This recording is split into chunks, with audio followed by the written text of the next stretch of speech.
بسم اللہ الرحمن الرحیم۔ السلام علیکم ساتھیو، رائزنگ اسلام میں آپ سب کو خوش آمدید۔ کربلا سیریز کی آخری قسط کے ساتھ آپ کی خدمت میں حاضر ہیں۔ پچھلی ویڈیوز میں آپ کو یزید کے ولی عہد ہونے سے لے کر اہل بیت اطہار کا یزید کے دربار میں پہنچنے تک کے سفر کے بارے میں پیش آنے والے واقعات تفصیلاً بیان کیے گئے تھے۔ آج کی ویڈیو میں آپ سیدہ زینب رضی اللہ تعالیٰ عنہا کا یزید کے دربار میں پر اثر تقریر کرنے اور دمشق سے مدینہ منورہ روانہ ہونے اور سیدہ زینب اور سیدہ فاطمہ بنت علی رضی اللہ تعالیٰ عنہا کی سخاوت کے بارے میں بتائیں گے۔ قافلہ جب مدینہ پہنچا تو لوگوں نے ان کا استقبال کیسے کیا اور یہ قافلہ سب سے پہلے کہاں پہنچا، اور امام زین العابدین کا روضہ رسول کے سامنے اشک بار آنکھوں سے حضور صلی اللہ علیہ وآلہ وسلم کو یزیدیوں کے ظلم و ستم کا درد و المناک واقعہ بیان کرنے کے بارے میں بھی بتائیں گے۔ تو بنا وقت ضائع کیے شروع کرتے ہیں۔ اہل بیت اطہار کے قیدیوں میں حضرت سیدہ زینب بنت علی رضی اللہ تعالیٰ عنہا بھی یزید کے دربار میں موجود تھیں۔ یزید نے جب سر دربار حضرت امام حسین رضی اللہ تعالیٰ عنہ کے سر مبارک پر چھڑی لگاتے ہوئے گستاخی کی تو سیدہ زینب نے اس موقع پر اللہ تعالیٰ کی حمد و ثنا اور حضور صلی اللہ علیہ وآلہ وسلم پر درود و سلام بھیجنے کے بعد یزید سے مخاطب ہو کر فرمایا: اے یزید، اس بات سے کہ تو نے ہم پر زمین کے گوشے اور آسمان کے کنارے تنگ کر دیے اور ہمیں قیدیوں کی طرح ہکایا جا رہا ہے، یہ گمان کر لیا ہے کہ ہم اللہ تعالیٰ کی نظر میں ذلیل اور تو عزیز و جلیل ہے۔ تو نے دیکھا کہ آج دنیا تجھے حاصل ہے، اس لیے ناک چڑھا کر اترا رہا ہے اور خوش ہو رہا ہے۔ ٹھہر، جلدی نہ کر۔ کیا تو اللہ تعالیٰ کا یہ فرمان بھول گیا ہے کہ کافر لوگ یہ گمان نہ کریں کہ ہم نے جو ان کو ڈھیل دے رکھی ہے یہ ان کے لیے بہتر ہے؟ ہم تو محض اس لیے ان کو مہلت دیتے ہیں کہ وہ دل کھول کر گناہ زیادہ کر لیں۔ ان کے لیے رسوا کرنے والا عذاب موجود ہے۔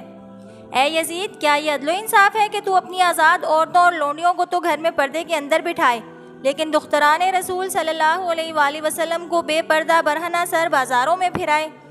ایسا شخص ہم اہل بیت کے بغض و عداوت میں کیوں کر تامل اور سستی کر سکتا ہے، جو ہماری طرف دشمنی و عداوت اور حسد و کینے کی نظر سے نگاہ کرتا ہے؟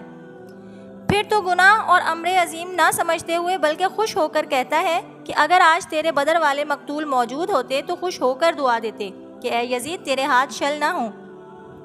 اے یزید، تو نوجوانان جنت کے سردار ابو عبداللہ حضرت امام حسین رضی اللہ تعالیٰ عنہ کے لب مبارک و دندان مبارک پر اپنی چھڑی سے بے ادبی کرتا ہے، تو کیوں نہ ایسا کرے جبکہ تو نے ہمارے زخم کو گہرا کر دیا اور ذریت رسول صلی اللہ علیہ وآلہ وسلم اور عبد المطلب کی اولاد کے خون مقدس کو بہا کر ان کی جڑ کو اصل سے اکھیڑ دیا، اور پھر خوش ہو کر اپنے بزرگوں کو پکارتا اور آواز دیتا ہے ان قریب تو ان کے انجام سے دوچار ہوگا اور انہی کے موروں میں داخل ہوگا۔ اس وقت تو اپنے اس رویے اور افتاد کی وجہ سے اس بات کو پسند کرے گا کہ کاش تیرے ہاتھ شل ہوتے، تو گونگا ہوتا اور جو کچھ کہا اور کیا ہے نہ کہتا اور نہ کرتا۔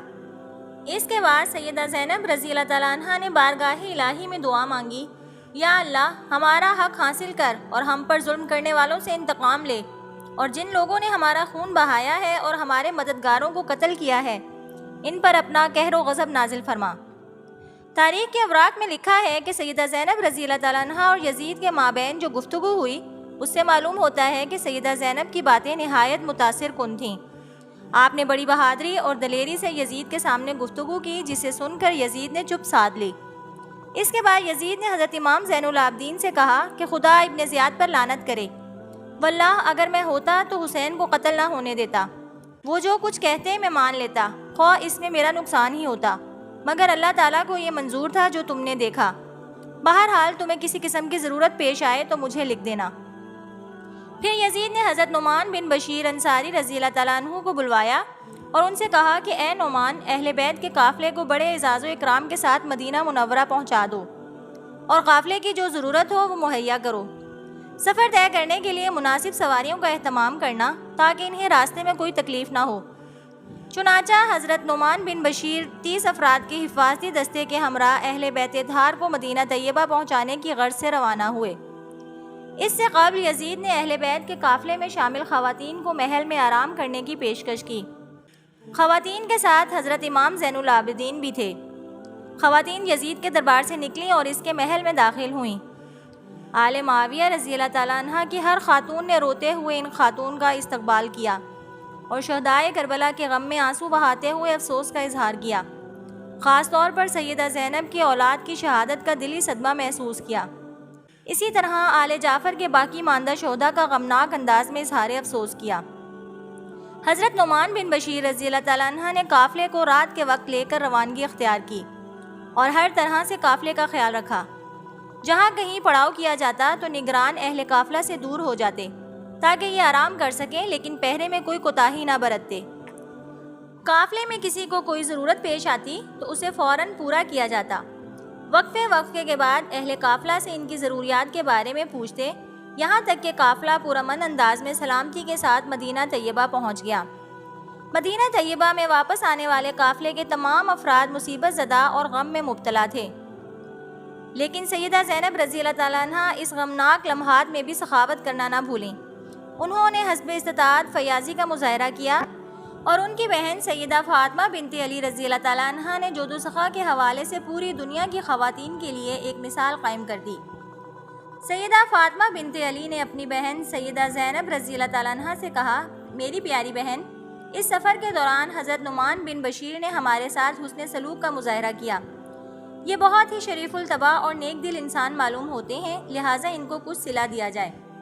سیدہ زینب اور سیدہ فاطمہ نے سونے کے وہ زیورات جو ان کو یزید نے ان کے زیورات کے بدلے میں دیے تھے ان کے پاس بھیجے اور زبانی کہلا بھیجا کہ ہم اس وقت معذور ہیں، ہمارے پاس ان کے علاوہ اور کچھ نہیں۔ آپ نے واقعی بڑی شرافت اور عظمت کا ثبوت دیا ہے۔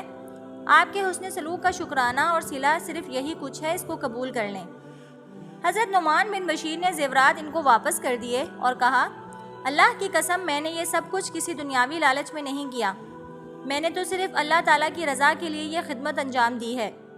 آپ رسول صلی اللہ علیہ وآلہ وسلم کے قریبی رشتہ دار ہیں، آپ کی خدمت ہمارا فرض ہے۔